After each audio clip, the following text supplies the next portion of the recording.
I had the Seattle Seahawks winning. Am I crazy? Get out your model. Football is not 11 on 11. It is 12 on 12. So I'm not betting against Sean McVay or Kyle Shanahan. We're going to have our first bet on this show. I mean, you're going to have to put some, I don't know, adopt a dog.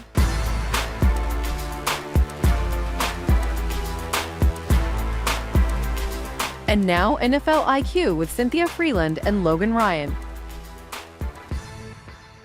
Welcome to the Week 9 edition of NFL IQ. I'm Cynthia Frelund, joined, of course, by my guy. Look, actually, I'm going to let you guys introduce yourself because I feel like I'm always doing it. So tell me one interesting introduction about yourself that you didn't know. Like, I'm Cynthia Frelund, and I got bit by a camel this past year. It's true. Oh, What's for yours, Logan? wow. This is like a little icebreaker. I'm Logan Ryan, and I'm a two-time Super Bowl champ, but I did pull a muscle in my back playing pickleball this week. Ooh. And I told my kids I hurt my back, and they're like, "No, you never get hurt." And I'm like, "Nah, for real, don't jump on me or don't like stomp on my back or anything." And I felt so weak. So today I just decided I'm not hurt anymore, and I'm acting like it never happened. So there you go. I pulled a back muscle in pickleball. I'm very, very ashamed about that.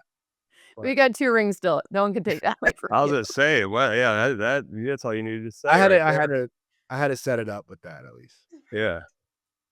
Yeah. I'm Zack Martin. God, I got no fun facts like that. We have another kid on the way, so we have a fourth child on the way. Yeah, my wife, we're having a kid in February, so we're having a fourth. We're crazy enough to do it again. There you I go. love it. Do we Yeah. already know the gender or no? We do. We're having a boy, so this will be 3 boys and a girl. Yep. So Nice. I mean, that girl we'll is complete going to the be squad. the Yeah. strongest girl ever. Yes, she'll be well protected. Well, you can suggest names for Zach's 4th child, 3rd Yeah, boy. yeah. In the We comments haven't, we below, haven't, but we you haven't have- chosen a name yet. So there you go. See, he couldn't even use it. So in the comments Top below, comment. maybe He'll do that. name. But you the have top to also comment. subscribe, and you have to follow us on our podcast. You have to subscribe everywhere, and then maybe Zach will choose your baby name. So, hey, I think our little icebreaker worked today. I learned some stuff Yeah, there about you go. both of you. Wait, Cynthia, what was yours? You got bit by a camel or something? Yeah. So I was on a service trip with some. Yeah. That kind of Okay. slid So under there. Yeah. Mark Herzlich, who went to Boston College, he played for the Giants. He's a friend of mine, and Hunter Henry and their families. We went on with the International Justice Missions. We went to Kenya to do an incredible service trip. It was absolutely like mind blowing. But we were having a little fun after going on camel rides on the beach, and one of the camels got a little frisky and bit my entire shoulder. So it was quite the experience. Jeez. They don't I have was sharp. fine. I didn't know camels had teeth. They have sharp They teeth. have round, flat teeth because they kind of like mish plants together like this. So I had these big circles. I'll send you a picture of it. It was pretty funny. A unique experience to say the least. Anyway, so starting off this week, we are going to, since we're about halfway, 151 games are left in the regular season, we're going to explore who makes the playoffs now. So I think it's a good time to kind of reset. At least when I was looking at this, I noticed something very drastically different about the NFC versus the AFC. But let's kind of go with the chalkier picks to begin with. So obviously, we all have Indianapolis winning the AFC South. Yes? Yes. Okay. Now, does anyone other than me have them potentially vying for the number 1 seed, as in the only people who get a bye? The number 1 seed, I think they'll be in the mix. I think that they're winning a lot of games, and I think they'll be in the mix. I think they'll win more than they lose, so I think they'll be in the mix toward the end. Yeah, they got a big stretch here the next few weeks. I think if they kind of get through that stretch, they'll definitely be in the mix for that number 1 seed. I think it's important for them to get the number 1 seed, right? When you look at Buffalo, Kansas City, possibly going to those places, maybe Denver, play some inside games in the playoffs definitely helps the Colts. All right, so that one's a little chalky, I think. I don't have anyone else from that division making it in, although Houston and Jacksonville are like tiny bit bubbly if we see some sort of big meltdown from someone else. But in terms of my top 7, highest percentage playoff teams, they're the only one from that conference. Do you guys have Houston or Jacksonville making some sort of crazy run? I like Jacksonville as a team. I like Liam Cohen. I think he'll be making some run. I think he'll be making some nipping at that last wild card. So I wouldn't count out Jacksonville, and I don't think you count out Houston either. So it's really going to be about some other teams we'll get to, but I think they'll be in the mix the last 2 games of the year where it's like, hey, they need this to happen, and if so and so, ties and that happens, and your mom loses her shoe, then you'll get in on Sunday or something. So it's something like that. Yeah, I like some of the other AFC teams, but Jacksonville, they do play Indy twice in December. So could mix it up late in the year with 2 big games down the stretch. My only problem with the Jags is that since week 3, we've seen this steady decline of their offensive line's ability to protect Trevor Lawrence. I mean, we saw just a bunch of sacks the last time that they played. Okay, they have the Raiders this week, so we'll see if they'll be able to, coming off a bye, kind of restudy that run game, kind of get Brian Thomas Jr. going, see Yeah. if Logan called it, but, the Travis Hunter emergence happened abroad. Let's see if we can bring that back stateside, see if that happens. But that makes me a little bit afraid of them. And me for Houston, I just haven't seen consistency from their offense. It's been so up and down that it's hard to say. Now their defense, absolutely. I think their defense keeps them involved, but it just I don't know what I'm looking at from CJ Stroud week to week because it feels like it's like can be like completely different teams. So that lack of consistency puts them on kind of deep bubble teams for me. So let's go to, I think the North is probably a really interesting one because I see some differences between Logan and I. I kind of can't believe it, but my math has Baltimore winning this division. Anyone?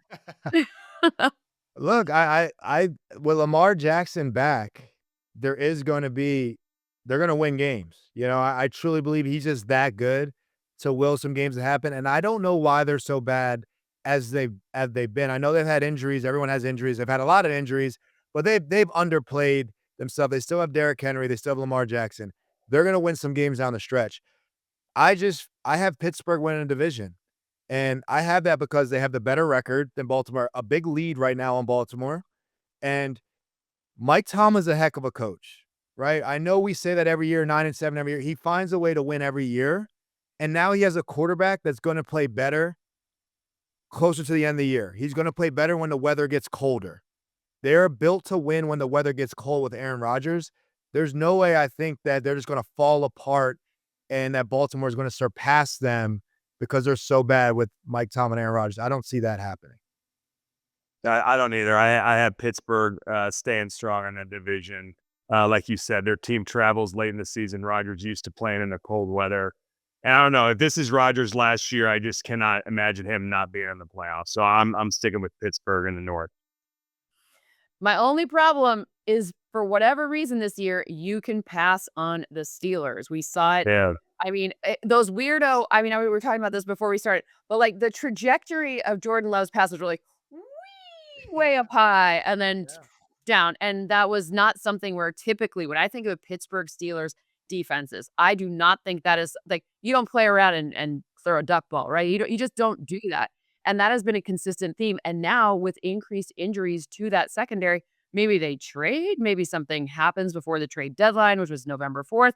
But I just don't feel like this Steelers defense is built to support an offense where maybe they need a little bit more help at the wide receiving position. I know their tight ends have been catching a bunch of passes, but it just feels like the balance is like tipped a little bit in favor of maybe, some weird finishes to their season. It almost sounds like you're speaking about Baltimore. Exactly. You can pass on that secondary.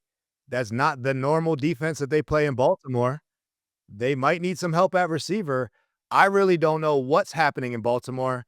It's been somewhat abysmal so far, I think, on all their standards. And I think that Lamar Jackson, them getting a win, and now Lamar Jackson coming back, maybe it resets their season, but they're just in a big hole. Pittsburgh's ahead. So if they had an even record, I would say, yeah, maybe Baltimore over Pittsburgh. But the fact that Pittsburgh still is ahead, I don't think that Mike Tomlin teams collapse. And I think Zack mentioned it. It's different football post-Thanksgiving. That is a different part of the season. The weather gets colder. You got to be able to do certain things, run the ball, be good up front, have a quarterback that can take care of the ball. And both those teams have that. But I just feel like I like where Pittsburgh's at. I don't think they fall apart. I think they get better as the season goes. And their pass rush. I know, I don't know what their numbers have been this year, but when you look on paper, when you have 3 rushers, you add Cam Hayward down the stretch, that's going to win you games when you have Rodgers on the other side of you. I'm a big Cam Hayward fan. I think he's absolutely crushing it at his position. And TJ Watt, of course, we can't forget him ever. But my only argument, one little argument in favor of the Ravens here, they're getting so much healthier. So it's not just Lamar Jackson coming back. Ronnie Stanley's back. Turns out your left tackle, kind of a big deal. And then the entire defense is kind of getting healthier. We saw Kyle Hamilton last week against the Bears, like line up in a completely different spot. He rushed the passer 10 times. He got 2 pressures. Kind of crazy. He also had his first run stop of the season. So he's back to being that kind of joker situation that we saw from him when he's fully healthy normally. So that's my only little asterisk there. However, I do need like a full camera on the special teams coordinator for the Steelers always, because the amount of gum that man chews, Dick Danny chews, is like, it's like, I can't even imagine, like, where does he get that much gum? I'm not sure where they even get it. But are we agreeing that Baltimore and Pittsburgh both make the playoffs? So one wins, one's the wild card, or do we think one of them's out and only one team wins from the North? I have Pittsburgh only. I don't have Pittsburgh Baltimore in only. the playoffs. Okay. Yeah, I have Pittsburgh only in that division. So when we get to the next division here, eventually I got 3 out of one division. Ooh. Let's see if I can guess that division. The West. Yes. I love the West. What is your order for the West? The AFC West. I still think Kansas City at the end of the day is going to win the division. I think until you dethrone them, you can't. And I think that Detroit game 2 weeks ago, it's almost like every year Kansas City has a game that kind of springboards them. I was on the wrong end of that one year. We played them, and I felt like we kind of springboard them. And I feel like that Detroit game a couple of weeks kind of got them going in the right direction. So I think Kansas City, and then I have Denver. They looked really sharp this week defensively. If they're running the ball like that, they're a tough out. And then I really like the Chargers.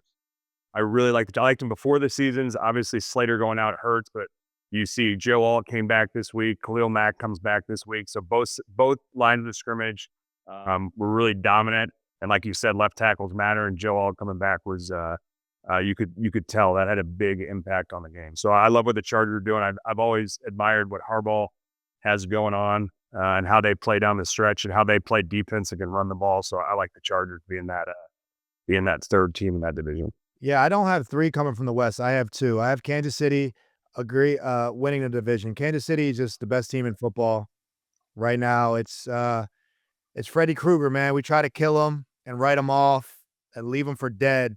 And Mahomes just woke up again and just did it again. They look really good now offensively. And then defensively, they look equally as good. Like both units are like really operating and they're figuring it out. So, and I really like Denver. I mean, Kansas City and Denver are 2 of my top teams in the AFC in general. I think they're going to do some damage in the playoffs. And I do have Baltimore getting in though. I'm not going to bet against Lamar Jackson. I kind of didn't have it at first. I see exactly what Zach's talking about. It makes a lot of sense. I just said I figured Lamar Jackson's going to come back and will some things, and they're going to be a hot underdog team that's going to be kind of a tough out now. Baltimore on the road in the playoffs, if they had to win as many games as they had to get in there. So I have Baltimore sneaking in, but I just have Kansas City and Denver coming out of the West. So I actually have 3 as well, but my order's a little bit different. I have Denver just slightly ahead of the Chiefs. Surprised me too. My model loves the Chiefs. The problem is the Chiefs dropped a few earlier. So unfortunately, scheduling gods say the people who have number 1 schedules play harder teams. And that would be the Kansas City Chiefs in this case, because last year the Broncos finished with the worst schedule. So just by margin and by virtue of just a tiny bit easier schedule, I think they advance. Now, here's the other tricky thing about the Chiefs that popped up when I was doing this is their O-line has had kind of some weirdo injury stuff going on. The left tackle that they drafted, that he hasn't been playing. And then we saw, I mean, they just had some injuries. So I just have a little asterisk there because it does very much matter. We saw that down the stretch against, the Super Bowl comes to mind, obviously. But ultimately, right now, Patrick's just playing like who do you want? Okay, now how about you catch this back? How about guy we've never heard of? Would you like to catch that guy in the stands? Want to come down and play a snap? We'll figure it out. But I also love how horizontal they are able to stretch the field as well. That helps because the horizontal and the vertical make it very hard when you have that much speed on their offense to just like even know what's going on. But, when things get harder, that little asterisk will tell me that the Chiefs O-line has a little bit more of a question mark than the Broncos. And the Broncos O-line doesn't get enough credit. I mean, go back and watch Quinn Miners. Now, I have one question about Quinn that I must ask him, and that is, does his belly get a weird tan? Because he always lifts it up like crop top situation. Is it sunburned? What's going on? But watching him, holy smokes, that was a huge difference maker against the Cowboys this past week. I mean, good Lord, but that offense maybe doesn't get enough credit. But again, 1-2, and then I have the Chargers sneaking in as the 7th team, but they are very bubbly, and a lot of that will depend on if they can get the run game going because Jim Harbaugh wants to run the air out of the darn football. So that's kind of where that one nets out with me. Now, last division here. The Patriots are in first place right now. Drake May. Are you ready for this, Logan? This one's specifically for you. He has more touchdown passes of 20-plus air yards, so those deep passes, the hardest ones to make. He has 5 of them. Then he has incompletions on such passes this year. Only 4 incompletions on deep passes. And I don't think he has the best receiving core in the league. So did the Patriots win? Did the Bills sneak in? What happened? I think we're probably all good to say the Jets and the Dolphins are. We can leave them for this playoff question. But what's the order for you guys, Logan? Well, I'll go with it pains me to say it. But I do think that the Bills find a way to win a division. And it's just because they have Josh Allen on their team. And I think he's been doing this for so long at a high level, and the Patriots are going to make the playoffs, are a very good team. They're overperforming whatever you want to put them. They're doing great. Mike Vrabel's the real deal. I've said it on this show, but I have the Bills winning the division, the Patriots right behind them. They're obviously getting in the playoffs, which will be a huge win for every Patriots fan. Like we are on cloud 9 right now. I look at the ability to run the ball, and the Patriots don't always have consistency in that department. And when I say when the weather gets colder, the run game gets a little more important down the stretch. But what Josh Allen can do with his legs and James Cook in the run game and him having the ball in the final 2 minutes of games is the reason why I think the Bills will win it. Zach, what's your order? Yeah, I got the Bills winning it also. I agree there with Logan saying they've got Josh Allen, right? So they scare me a little bit in the playoffs just because I think they rely a lot on him kind of, playing a perfect game and getting him out of a lot of trouble. But I do have him winning that division in New England. New England's they scare me because it's like deja vu. You see Josh McDaniels, you see Vrabel, and then you got Drake May playing well. It's like, are they about to turn this thing around and be another dynasty? So I think they make the playoffs. I think they make a push here in the next couple of years, but New England's got something good going up there again with another young quarterback. No one's concerned about Buffalo's defense. Oh, absolutely. Yeah. And that's what I said. Like they rely when they get in these big games, they rely so much on Allen really playing a perfect game, and I think that gets them beat down the stretch when they start getting into the heart of the playoffs. Do we have if the Super Bowl were played today, you would have picked who do you think's the Super Bowl contender from the AFC right this minute? I have the Bills winning the division too, and New England getting it, but just wanted to question the defense from my 2 experts here. I'm Chiefs. I'm not betting against the Chiefs until someone gets wrong.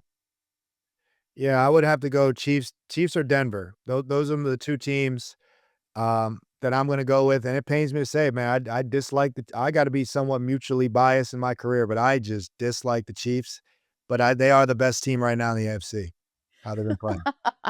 Listen, if you're kind of a hater and you're also picking them, it's for real. I'm right? a hater for real on the Chiefs, man. So I love it. So right now, if I had to pick, obviously my preseason pick was the Bills to win the whole thing over the Eagles. So I'd like to stick with my pick. But to be very fair, right now my model also does pick the Chiefs. So just so we're clear. All right, let's move on to the NFC. I think we kind of have some consensus there. We kind of know who's out. I think there's, maybe right now the NFC, this is what I noticed that was completely different from the AFC and the NFC. In the AFC, there's really, let's call it 10, maybe even like 11 teams that you could potentially talk about as making the playoffs. In the NFC, 7, which we're going to have, and then there's this massive drop off. Then there's like 2. So to me, the NFC is such an interesting, it's easier to get in maybe, and easier, so fewer good teams. However, in this one game sample size between these top teams, it could be harder to make the Super Bowl. So easier to make it to the postseason potentially, but harder to kind of make it to the big game. But is there one team that we think consensus for sure is going? There's a team, it's in the NFC South, and one of us might have played for it. Do you think Yeah, that one's Tampa's definitely going to the playoffs. They're winning that Yeah. division.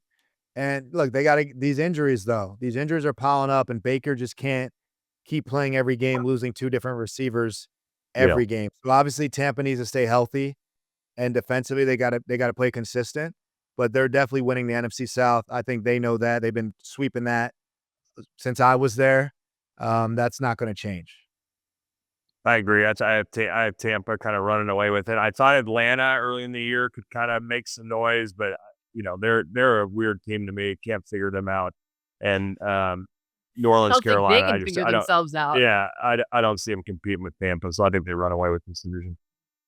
Yeah, I don't think anyone else from the South makes it. I thought Atlanta had a chance with how well their defense was playing, at least in spots. But, that weird loss to the Panthers where they didn't score a single point. And then this week against the Dolphins, like, Bijan Robinson was really shut Yeah, down. Like, they really didn't get anything going through it. I understand Kirk Cousins was playing, but should it make that big of a difference for Robinson if Kirk Cousins is under center versus Michael Penix Jr.?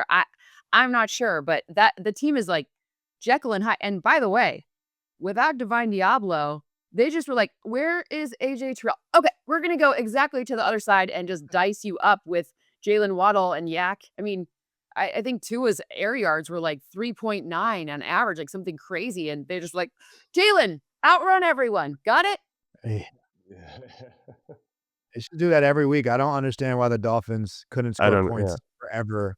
When you had Tyreek Hill and Jalen Waddle, it was stressful to defend as a defender, and I didn't understand why they're not a team that averages 27, 30 points a game. And they just lose 40 to 30. I get that, but they weren't scoring any points. It made no sense.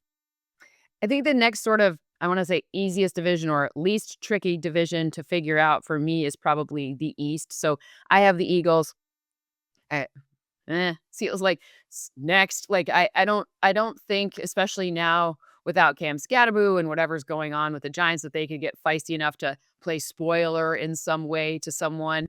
I love the offense for the Cowboys, but unless they do some drastic things on defense to change, like they're probably team 10 on my list. Like, and that's because Dak's like just single man willing them to do everything. But the way that Denver kind of exposed some flaws in like their logic tree this past week, I don't know if they can sustain enough on offense to make up for the defense. So we all think just Eagles. Washington looked weird too and injured. Philly winning the division, obviously. Dallas, like, it kills me to say, but that can kind of compare them to Buffalo, right? And there's just a lot of Dak's got to be, the margin of error is so small with the defense, and really, it's the schedule for me for Dallas. I mean, they've got an absolute gauntlet coming up here. It's Horrible. crazy. I mean, Kansas City, Detroit, Minnesota. Um, there's another one in there, a playoff team, but they just have a gauntlet of a schedule coming through, and I don't know if there's going to be enough games to get there this year.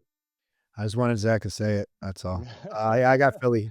I was I got I Philly. was circling all my teams, doing the 7, and I'm like, oh god, I am kind of 8, 7, 8, but it's I think just for the scheduling alone, when you look at the schedule, it's hard to it's hard to find 10 wins when you look at the remaining schedule.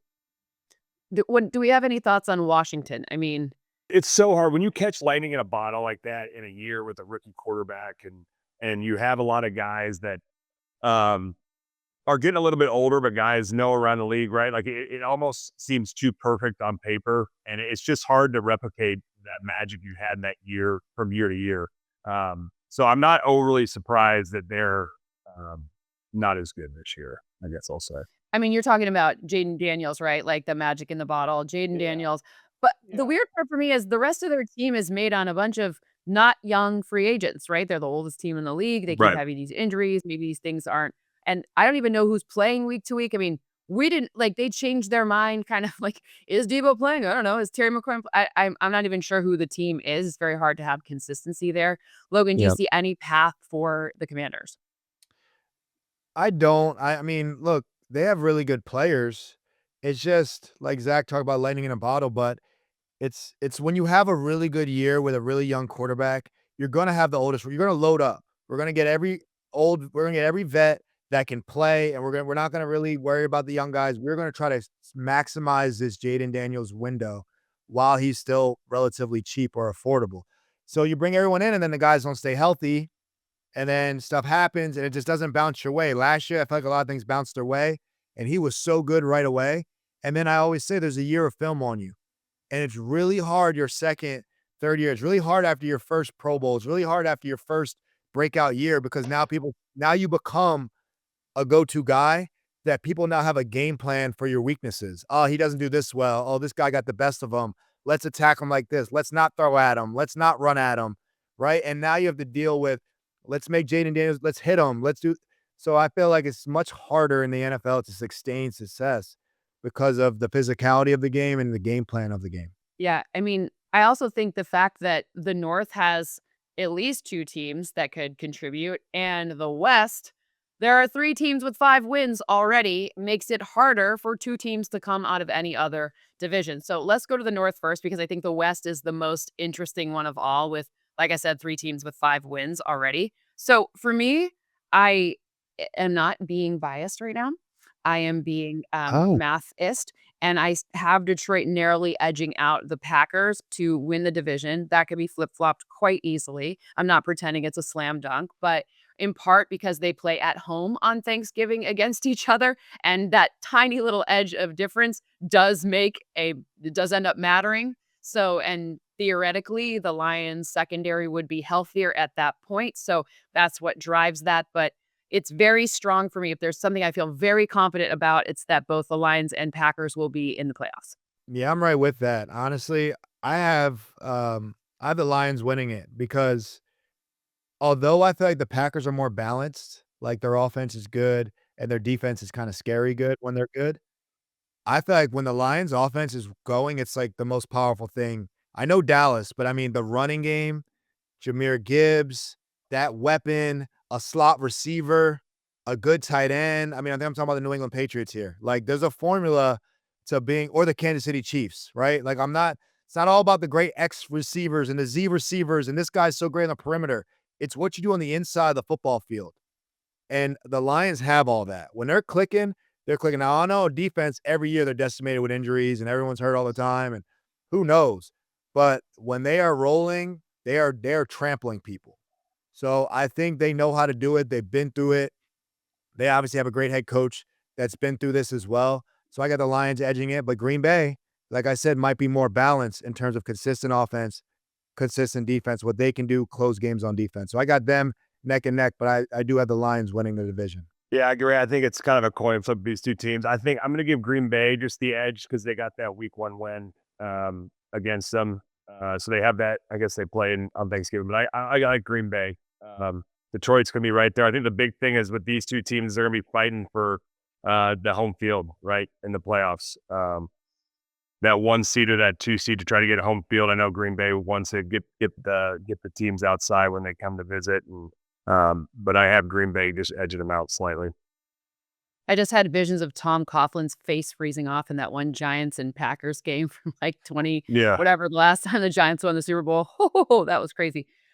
Anyway, so now the West, which to me is the most interesting of maybe all of the divisions league wide, maybe both Wests, actually, if you think about it. I do. I think I might vary from you guys, but I have 3 teams making it. I think we all can at least agree that they're good. Seattle, the Rams, and San Francisco all make it in my model. The order is what I find very interesting. I had the Seattle Seahawks winning. I was surprised. I was surprised.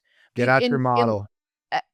wha here's the reason that number 1, they're able to get a ton of pressure rushing just 4, which helps them exact their will on teams until their corners get healthier. Helps them drop guys back in coverage and be able to kind of withstand having some injuries to their secondary. And number 2, Sam Darnold. It does what Sam Darnold right now, he's crushing it on downfield throws. Anything that's over 10 air yards. Jackson Smith and Jigba's like, "Hop on, I'm gonna catch this one. Hop on, I'm gonna catch that one." And he's got the highest passer rating. He's got, I don't know, the highest yard per attempt average. It's almost 16. If those numbers held through the rest of the season, they would be like historic types of situations. So I'm not suggesting that Sam Darnold is the cure-all or the best quarterback in this division. What I'm saying is that the way that those two things are working together and the fact that they get to play the third place schedule, which is part of why I had San Francisco winning the division in the first place with the fourth place schedule. But their injuries make them a bit of too much of a question mark for me now, especially now Bryce Huff being, et cetera. But ultimately, how? Am I crazy? We're going to have our first bet on this show. Me and you're going to have to put some, I don't know, adopt a dog. I don't know, winner or loser adopts a dog or I don't know if you bet Great. money. My husband will be all money. into that. He loves it when I bring home adopted dogs. I don't do none of that. Not me. Not catching me. But I will say, there's no way Seattle wins the division. It's just not happening because your model doesn't realize, and Zach's shaking his head too, that football is not 11 on 11. It is 12 on 12, and your coach matters. So who's their play caller? Who's Seattle's play caller? Well, you've got Kubiak. Sorry, I could not think of that word. He's not sorry, but he's not Sean McVay or Kyle Shanahan. It's just not happening. And to me, I have all 3 teams making it as well. I have the Rams winning the division. I would have went with San Fran. They won head-to-head, but the Fred Warner injury is just too much. Warner and Bosa. Now Bryce, Nick, that is an insane amount of injuries. Right. It's just too much. And then I have Seattle making it as well. But the Rams are going to NFC Championship. I'm just trying to figure out who's going to play them. And it's because of the coaching. Truly, it makes all the difference in the world. Zack knows when you have a confident play caller, you got to go pull out some games. The analytics doesn't matter. You got to pull out who can make the right call at the right time. And McVay's an advantage. Kyle Shanahan is an advantage. I'm dead serious about that. And it's why these same teams make it the same runs because of the coaching. Andy Reid, Bill Belichick. It's no fluke. It's the coaching of the plays they're putting their players in to look good. We're not allowed to go out there and freestyle. We got to run the play. So I'm not betting against Sean McVay or Kyle Shanahan. I have the Rams win that division. San Fran making the playoffs while they're banged up. And then I got Seattle kind of being my last seed there because they are a good team. But they can't mess with the coaching that those guys can do in that division. I agree. I have 3 from the NFC West. I'll have San Fran. They were my team that I was kind of going back and forth with just because the injuries, right? They're so beat up, but I do have them. They have kind of a favorable schedule here. They Giants, Cardinals, they play Titans and Browns down the stretch. So I see them getting enough wins to get in there. Seattle will be number 2 in that point. I still think I like Sam Darnold. I love what he's done the last couple of years, but I think down the stretch, still got to prove it. Down the stretch when it gets to those meaningful games in December and January. And then finally, my representative for the NFC in the Super Bowl will be the Los Angeles Rams. And a lot of the same points that Logan made there, not only the coaching mismatches they have, but offensively we know what they are, but defensively, if you remember when they won the Super Bowl 4 or 5 years ago, that pass rush with Aaron Donald closed the games out for them. So I think the Rams, they're going to get hot and healthy at the right time, and I have them representing the NFC in the Super Bowl this year. So I think we have a preview of the NFC, like the championship game for who makes it in the Super Bowl. It's December 14th. Circle the calendars. It's when the Detroit Lions come out here to Los Angeles to take on the Rams. I think that is our preview of the NFC championship game. As of right now, that's kind of what I would put.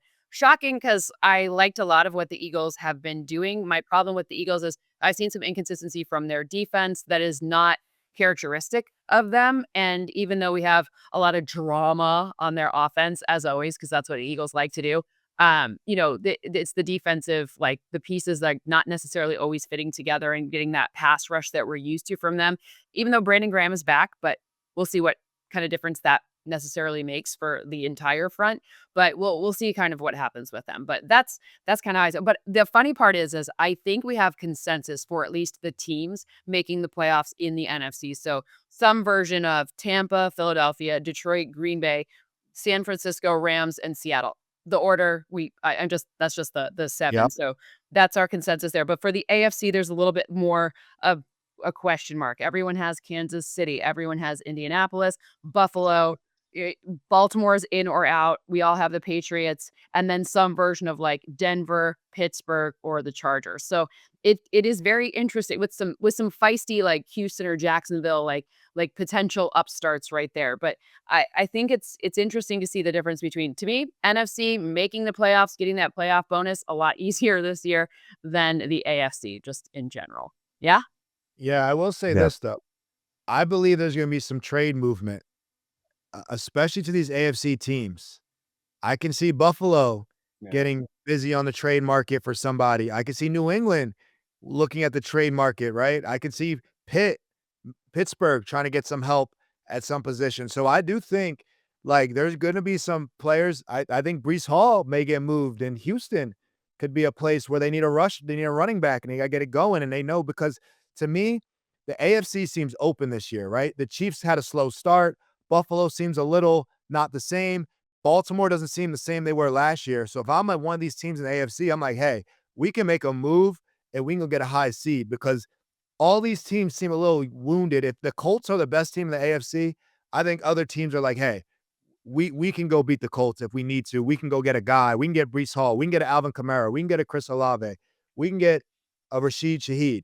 So I can see some movement happening in the trade market more than other years. And not saying the NFC can't do that either.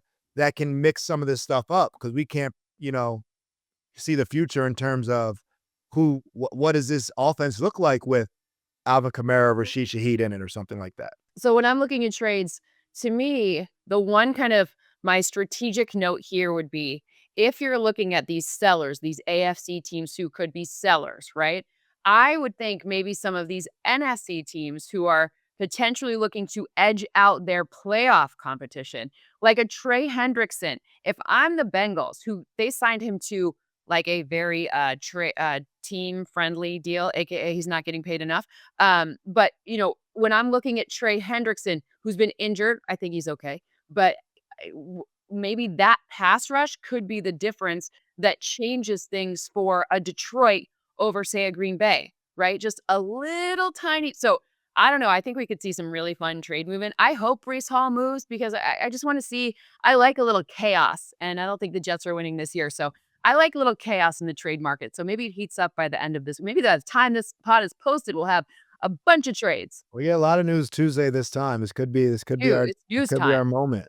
Let's just give Jonathan Taylor a little love here in our next segment. So I like making cases for people who are not our probable MVPs, right? It's usually always a quarterback. It's usually always a guy, a quarterback on a playoff-bound team. Is his name Patrick Mahomes, Lamar Jackson, Josh Allen? Like, we get it. Those are the same guys every year, and for good reason. But Jonathan Taylor is making quite the case for himself this year. If you're looking at all of the metrics, I mean, he leads the league in rushing yards. We get it. Man under 50. Understood. 12 rushing touchdowns, the most rushing first downs, the most explosive runs. All of these different metrics that we're looking at to be like, hey, he is kind of driving a win. In Indianapolis, they're scoring 33.8 points per game, most in the league. They're 7-1. They have the best record in the league. I'm going to see them in Germany. They're going to be great overseas as well, I'm sure. But when we're looking at Jonathan Taylor, is he kind of, what's the case for MVP? I know it's usually quarterback, but is he making the case for MVP? Zach, obviously run game, blocking for the run game, that is your specialty. Tell us a little bit about what you're seeing from Jonathan Taylor.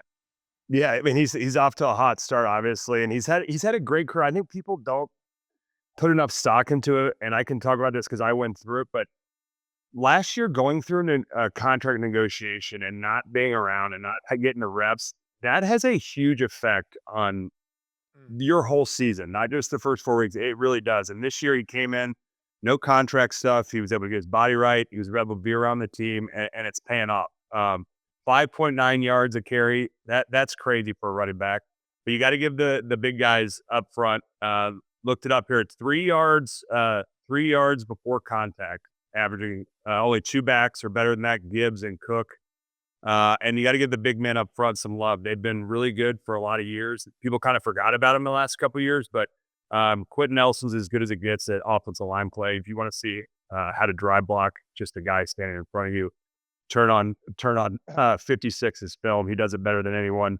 And then Raymond, and I love Bordellini, the center, really showing an ability to get up to some linebackers, get in space, and get those guys off of Taylor on those perimeter plays. So I love what they're doing up front. They're controlling the line of scrimmage. They're controlling the entire game with Jonathan Taylor, and they're getting on the ball, right? And when you're paying a guy and you want to get your best players the ball, he's averaging 21 touches a game, and they got a good thing going in Indy right now, going behind those big fellas. Just describe for the uninitiated, when you say drive block, what does that do for a running back, right? Like, we can kind of, like, you can imagine it, the cylinder of the body, like you push the other guy away. But what advantage does that give for a running back? Well, a lot of times when you turn on the tape, I mean, these defensive linemen are very good. So a lot of times a stalemate is a win, which is a stalemate is when you hit a guy in the line of scrimmage and you really don't move, but he doesn't come off and make the play.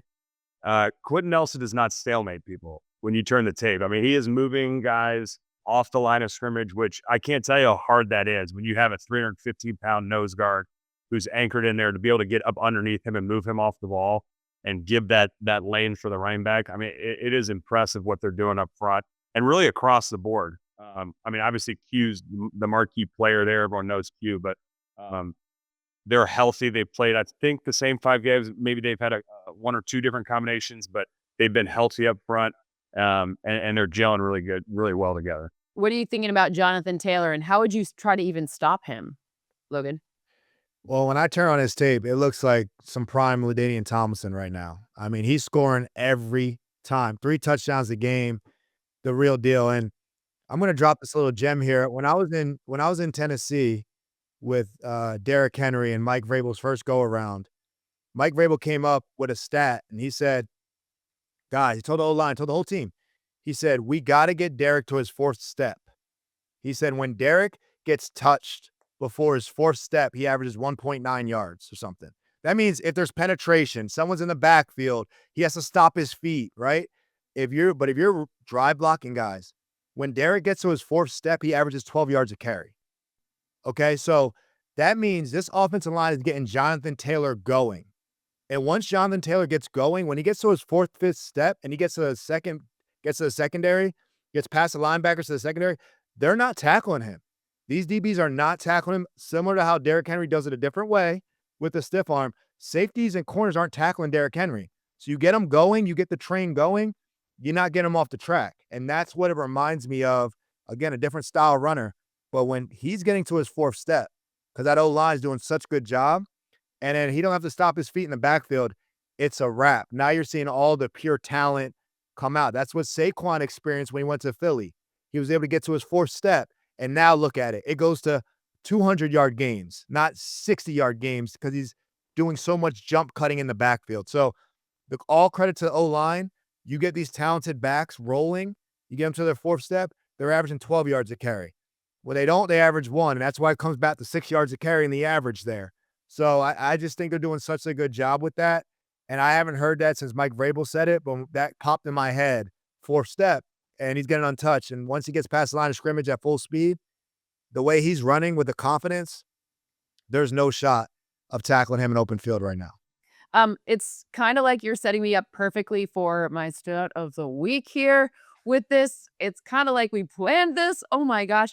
Okay, so I love me some O-line numbers, and we talk about the yards before contact. So James Cook right now has been afforded 269 yards before contact. No other back is anywhere near that number, not even Jonathan Taylor. And do you know what that has led to? So it's the O-line helping James Cook, and then James Cook. And by the way, those numbers would be even higher, but the Bills have already had their bye, right? So he has a 54% rushing success rate. So rushing success is just on first down, are you getting at least 4 yards? On second down, are you at least getting it to half the distance remaining? And on third down, are you converting, right? So 54% of the time, this man is successful in his runs. Why? Because his O-line is giving him all of the help in the world, which also helps mitigate any potential problems that their defense is causing by giving up all of these yards. So, I mean, also we had Zack on, so I had to do something O-line-ish because obviously. But I also looked up something for you, Logan, on Vita Vea, and I forgot to say it earlier when we were talking about the Bucks. And Vita Vea is getting double teamed on about 60% of his plays. So it's not quite the highest. He's like maybe, I don't know, 7th or 8th, top 10 rate. However, he has 11 pressures when he's been double teamed, which is the most in the league by any amount. Wow. So there I you mean, go. Vita demands that, right? Vita demands that. And Levante David is very thankful for Vita Vea. I'll tell you that for sure. Anyway, so did you like those two? I mean, obviously. I love those stats, and like that's the best stat for an offensive line room, right? Because our job is to facilitate the game, allow our playmakers to do what they do best. And obviously, you talk about Indy and Buffalo. You give that much space to these guys in the NFL, they're Then they get to gonna their make fourth plays for you. step. And they get to your fourth step. I love that. I've never heard the fourth step, but I do love that. I know it's perfect. I'm gonna try to. We do like Logan accidentally always gives us like self-help advice as well. So I'm adding that to the list of make them complicated, keep yourself simple, get to my fourth step, and we got a self-help book coming out next year. I love it. Subscribe. That's a Mike so- Vrabel, man. I'm not going to steal his stuff. I give him credit. That's the Vrabelism. We never talk about steps. He brought that out. He showed the tape of every time Derek got going and not touched for 4 steps, and Derek was breaking 90-yarders. Then he showed the tape when Derek had to cut or move his feet, was touched within the first 2 steps. It's a different type of runner. And it shows you how important the O-line is obviously to the running back game and the running game and the running backs in general. Well, the O-line's also important for quarterbacks. And something interesting that we saw this week was just Myles Garrett being a total animal. He had 5 sacks in a game where the other team wasn't trailing. Usually you see that many sacks in a game, and it's like, the team's coming from like a 30-point deficit and they're throwing the ball 65 times. No, that's not the case at all. Drake May was not throwing for his life. They had a very comfortable lead, and yet Myles Garrett was exacting his will. Maybe that last one was not exactly as crazy as some of the other ones, but 4 of the 5 sacks were just absolute gut-wrenching plays. Will Campbell, obviously, he's a rookie. We know it takes a hot minute, and Myles Garrett's no easy task to block no matter what. But Zack, we need to talk story time with you, because is there anyone, or maybe even it's Myles Garrett, who just absolutely was this game wrecker? He's on film every week against the opponent for the game wrecker film. Tell us a little bit about a time you went up against a guy like this.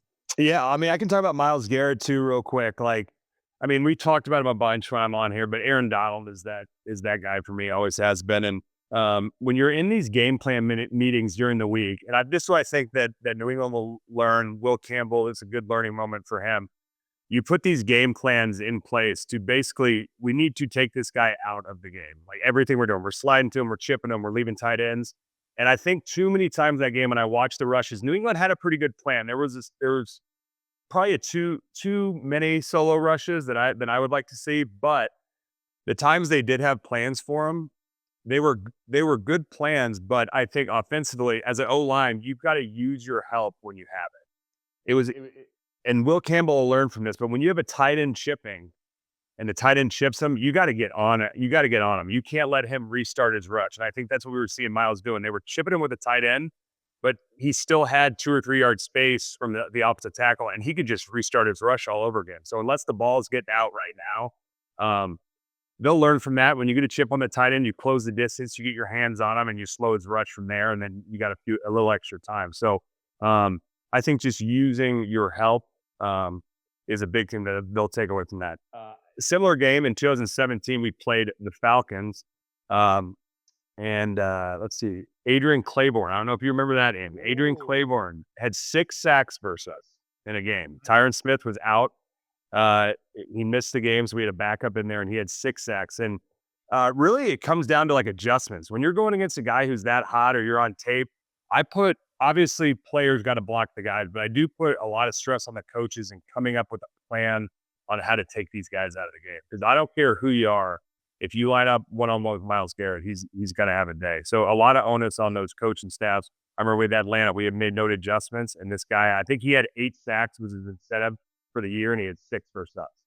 So lonely feeling for the O-line when you give a big day like that. But another guy that I'll just hit on when I think of like pass rushers and like some of my matchups in my career that I don't think gets a lot of love. He's still playing, but Eric Armstead was like a guy for me like that. Anytime guys with length like that, they move D ends. JPP used to move inside early in my career. And anytime I'd get those guys that had those crazy long arms, I knew I was in for kind of a long day. So, defensive line play is all about matchups. And they're always trying to find the best matchup. We talked about that before. And obviously, Myles, he liked all his matchups in that game Sunday. What was the strategy against Aaron Donald? Get your hands on him and tell the guy who's helping you to get over there as fast as he can. Like, if we're sliding to him, I don't want you checking anything. The linebacker's not coming. Get your butt over there and get 4 hands on him. Just yell, Dak, run. Yeah, or throw it. Yeah. The guy you got to prove, Dak, run. Yeah, but a lot of that comes down to game plan. I think the game plan are with these defensive linemen, and it drives me nuts when coaches. I don't know if it's an ego thing or what it is. They're like, we can block this guy. It's like, yes, I can, but let's be smart about this. Let's put 2 guys on him, delete him from the game, and move forward. So I do think the Patriots up front, they'll learn from that. Jack or Campbell, rather. He's had a great start to the year, and I think that was his first real primetime matchup, and he'll definitely learn from that. Yeah, I would just want to piggyback what Zack said about ego in coaches.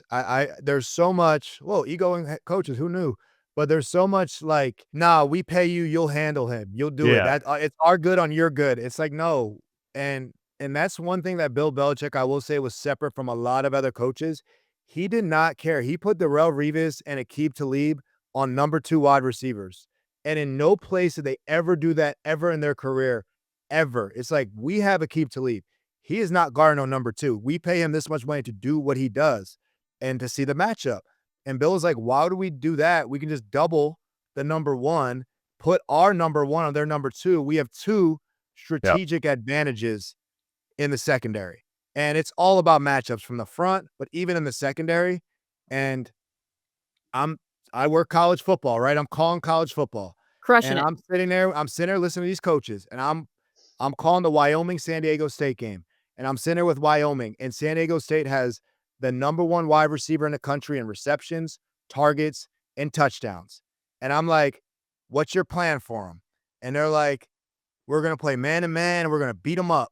And I'm like, they're like, we played Nick Nash last year. Now, Nick Nash won the Triple Crown for all those categories. And he's like, well, Nick Nash had 100 yards, but we tackled him really well. And, he didn't beat us deep. So it is what it is. I said, listen, Nick Nash is 6'4", 215 pounds. This kid is like 5'9", Danny Scudero. He's 160 pounds. He's like Tyreek Hill. You cannot play man-to-man. I look at my play-by-play guy, I just shake my head. This is not going to be good. Danny Scudero had 4 touchdowns halfway through the second quarter. He had 180 yards and 3 touchdowns in the first quarter. So to me, I was like, you're not doing your kids justice by just saying we're going to beat him up because he's small. Like, we never in my life played man-to-man head up on Tyreek Hill more than 1 play in a row. I mean, it was double teams out the wazoo because you got to put respect on that speed. You got to put respect on that player. You can't expect one human to just cover this guy where you don't know where he's going at that speed and that acceleration. So that's what we did on some of my smarter teams. On some of my non-smarter teams, we didn't do that. It didn't always end up well. Guys hit their averages. They went to the Pro Bowl like the NBA. They hit their numbers on you, and they move on. But it is about ego sometimes with coaches. They definitely overthink it. Ego in football? Never heard of it before. Yeah. Anyways, it's time to bring in Ben to figure out what he's been thinking about all week. Ben, how are you? Hi, my name is Ben Allen. While I never played organized football, I did get a tooth stuck in my head one time while playing backyard football. Wow, tooth. Jeez. Still have my little scar. Turns out when two people dive for a ball with no headgear on, it's there's a chance that somebody's mouth is going to hit your head and snap a tooth off. You got bit. Cynthia got bit by a camel. I got bit not by a by a camel, human. but by a human Wow. being. I don't think the camel's tooth didn't come out, right, Nope. Cynthia? Nope. Also, I've already gone on social media and found this picture. If you haven't seen it in the episode yet, you should go back and pretty watch it. It's quite the picture. Okay, what I've been thinking about this week, we always circle these matchups when we have the schedule release. Like the NFL always is trying to build up these moments between, what's going to be the games that we have to watch this year. I think that one game that was going to be circled by many is the game that we're going to see this week between the Kansas City Chiefs traveling out to Buffalo to take on the Bills. It's going to be quite a matchup. My question for you guys, in light of the conversation we just had regarding where teams are going to be slotting depending on projections and stuff, if the Bills are to beat the Chiefs, does that change the way that you guys view the AFC playoff picture? Cynthia, starting with you, where do you see that changing potential projections? Well, to me, it just gives Indianapolis a better shot at being the number 1 seed. And I think that it's super valuable to have the one and only bye, because in single elimination formats, that's going to be, it just gives you just a huge, it's a 1-game advantage truly on everyone else. So I think the Colts should be sitting there being like, dear Chiefs, win, win, win, win, win, win, win. Thanks. Love Colts. Like that's kind of how I see it. I don't have the numbers down like Cynthia does, but I just look at the divisions. I know they're gonna have to play their division going down the stretch. The Chiefs are in a tougher division, you would say, with some of these other teams that they're gonna have to go battle against. We all think Denver's good. They both have the Chargers making the playoffs as well. And then look at Buffalo. They have already lost to New England. They have New England, but outside of that, those other games seem very winnable for them. So I do think this has a lot of ramifications of this head-to-head, because the Buffalo most likely has a easier division schedule. Those last few games are usually against your division. So this is a big one for Buffalo to get back on track and see where they are in this AFC power ranking. Yeah, I don't think the outcome of this game will change my opinion on who I think. Like I think Kansas City, no matter what happens, they're still my team in the AFC. But I think with them dropping some of those early games, this puts that much more pressure on them that they got to go in and get a win in Buffalo. Not only for the momentum of beating Josh Allen in Buffalo, but also, hey, we gave a few back. Like Logan said, we got a tough slate going forward. We got to get this one. Do any of you think this is an AFC Championship preview as it stands right now? I don't know if Buffalo gets back this year. I think Kansas City, but I don't know if Buffalo gets back this year. In the form that Buffalo's in currently, this game's going to tell me a lot of what I need to see. In this current Buffalo form, no. But Kansas City, you asked us weeks ago, we would have said no. But they've learned from their injuries. They've kind of came back at the right time, retooled, and now they got a new leash on life. And I'm not saying Buffalo can't do the same. So I want to see how Buffalo handles this, because I think they're facing the best form of Kansas City right now. That the best ball Kansas City's been playing all year is the ball they're playing right now. Outside of Christian Benford, I'm very concerned about anything to do with Buffalo's secondary, especially now that Patrick Mahomes has 18 billion pass catching options on each play. So that's just something, like, to me, it's going to be, does Buffalo, are they able to get enough push in the run game and slow the pace down? Can they be the San Antonio Spurs from a million years ago, right? Like where they're just playing a really slow game, make them play their pace. That's how Buffalo knocks off the Chiefs. Do not let Patrick Mahomes get cooking at all. Just keep him kind of like off the field, right? Because that's where they'll have the most success. I think this is right now the two best quarterbacks, but unfortunately they don't go hand to hand in any ways. Like they're not head to head. They're, on the opposite sides. I was really hoping we were going to get like a Boris Diaw reference out of that from Cynthia. Like really just like dive into like old San Antonio Spurs development. Like, yeah, well, like Manu Ginobili, like if you're comparing this apples and apples with this here. Logan, you mentioned basically like changing of the tides when it comes to teams. And one of the teams that's really trying to flip the narrative of their season, like you guys spoke about earlier, is the Baltimore Ravens. They have an important game coming up on Thursday Night Football. They're going to be taking on the Miami Dolphins. Got to tell you guys about our friends over at FanDuel, because this is a game that you guys are going to want to look at. This involves our great friends, FanDuel.com/33rd team, 33RD. First $5 bet, $300 in bonus bets if it hits. You got to get over, sign up for that. Look at this game, because it's going to be exciting to see what Lamar Jackson can go out there and do for this game. I'm very curious to hear from you guys. And Zack, starting with you, Lamar Jackson's going to have a lot of pressure to go out there and perform. The offensive line is going to look a little bit different with getting like a Ronnie Stanley back as well. How important do you think it is to see Lamar Jackson look like he is in vintage form when it comes to going out there and really trying to get that third win that's going to put them hopefully back on track to be able to go out there and maybe really push for the division like you guys were talking about? I just think they got to find a way to win the game. I don't think he needs to be in vintage form by any means. You know, he's missed a month of the season. He may not be in vintage form being on the sidelines for a month. He's got to come in. He brings that, you know, when your number one quarterback's been out and he comes back in, there definitely is a calming sense that goes over your entire locker room, not just the offense, but the defense too. So, you know, he's just got to come in, not turn the ball over, and they got to find a way to win the game. That's the most important thing. And then they go from there. I'm not caught up in all of his stats for this game. Let's just get out there, give the team some confidence going, playing a team that they should beat with you know, the two-time MVP coming back and take care of business. Yeah, I think Lamar Jackson comes out balling, honestly, because look, we've talked about coming playing from your hometown and all that stuff. I don't know where every player's from, but I know Lamar Jackson's from Miami. That is well documented. He's going back to the crib, warmer weather. This guy's hamstring has had to be rested at this point, and I think you're going to see him come out hurdling people and pulling his pants back up and doing what he's got to do. So I'm excited to see a well-rested Lamar Jackson. I think they're going to be retooled. I know Derek's from Florida as well. He's going to be running good.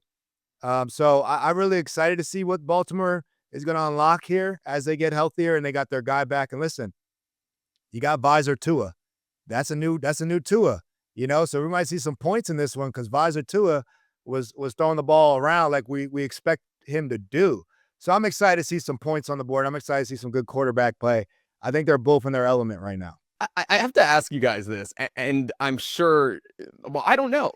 What is it like playing with a visor? Did either of you guys play with a visor? Does that change anything for guys? Like, I always think it's hard. This would drive me crazy already, like this being like the scope with the bars and stuff. But adding a visor to that, does that make a difference? I've never worn a visor, but when I look at, I would always think I sweat so much when I played. So like when you hit someone, the sweat just splattering against the visor. That's kind of what I always got caught up in. But never put it on the helmet, so I can't really speak to it. Yeah, I didn't take Zack as a visor swag type of O-line. But I would say surprising for me, I didn't really wear one either. And it's because in high school, I was a quarterback. And I got the Nike visor when Nike just came out with the Nike visor. Like, I got that thing fresh, and I put it in. Tinted? I threw 2 interceptions in the first half. First half, 2 interceptions. Sweat on that thing. Didn't know what I was doing. And my dad looked at me and said, "Take it off." And that was probably my last time I played a game with a visor. It was harder for me to breathe. It was a whole different experience. I look as cool as can get in pregame warmups. I did not have a good first half. I took it off. I finished off playing better in the second half and won the game. And my dad's like, "You might as well break that visor. You ain't putting that back on." And that was my last of my visor. I didn't do it in college. Every single media day, you're going to see me with a visor on looking clean. Never wore that thing in the game. I could not breathe and talk and have a visor on at the same time. There's just too many steps for me. I did not predict that to be the story that you were going to tell here with the visor, but I do think you guys have some more predictions coming up when it comes to actual football. Lester Ryan, not a fan of Nike visors for sure. I mean, what about rec specs? How do you feel about those? I mean, those are always You gotta do what you interesting. gotta That do. on. Why don't you wear that on camera? I want to see you with rec specs on one NFL episode or something. I mean, yeah. Okay, so I think we need to close out the show with what we usually do, which is prediction time. I mean, we're kind of, 50-50 for our predictions just in general, but this week we get back on track. This is week 9. nothing really counts till November anyways, obviously. So let's start with our predictions. Zach, you get to pick because 2 weeks ago you said Saquon breakout. He had it last week. I stole it from you from last week. So this week I will let you lead off. I'm gonna get one. I'm gonna get one of these. So my prediction this week: Caleb Williams, first 300-yard game of the season. They play Cincinnati. Bad Cincinnati defense. Justin Fields just had 250 against them. I think Caleb Williams gets his first 300-yard game this year. With Love it. confidence. I love that. I love that. I'm with you on that one. Logan, how about you? I'm getting out of the player prop business, man. Matthew Golden burned me. You know what I'm saying? I'm betting on all these rookies. I'm going straight up just with an underdog winning the game. I'm going with the Pittsburgh Steelers beating the Colts, right? I know we're all waiting for the Colts shoe to drop, right, and the story to be over. They got to play outside. I want to see what that affect. I know they're still good on the road this year. They did lose one on the road, but I got Pittsburgh, Aaron Rodgers on that tall grass. It's pretty much like playing in the, the high weeds when you play in that field. I don't think they mow the grass this week. I think they try to slow down that Colts offense. I got Pittsburgh with the upset. Aaron Rodgers playing better than Daniel Jones, and I got the Steelers winning it. There is nothing that makes players more crazy than talking about Pittsburgh's field. Like people just like it's something like I have an irrational anger towards Waymo. Like I hate Waymos. I don't know why, but players will be like that Pittsburgh field, blah, blah, blah, blah, blah. Like it puts my Waymo hate to shame. So it's like the old Notre Dame field. You grow the grass out, yeah, it's an advantage. You got to wear the spikes, the whole thing. I'm going to go with I want to keep it easy on this one. And Puka Nacua is returning from injury and he plays against the Saints. And I think the opportunity here for him he's like, hey, Jackson Smith and Jigba has more yards than me. So I need to have both more yards and get in the end zone. So I think that, big game for Puka Nacua, including at least one trip to the end zone in this one. They got to get their kind of timing back after a trip and then a bye, a little bit of an injury. Just get the mojo back going. Puka Nacua, touchdown. Feels easy. I sometimes, low-hanging fruit, still, it tastes the same, right? That still tastes the same. So it works just as well. So I like those this week. Hey, guys, thank you so much for hanging out. Everyone who's been watching, thank you so much for hanging out with us. Please like, subscribe, follow along, sign up for the podcast, the whole thing so that you can take us with you everywhere you go. You guys are the best. Thank you so much for hanging out. This is like really my favorite part of the week. You guys really make this such an easy and fun time to chat. I'll see you back here next week, and we appreciate you.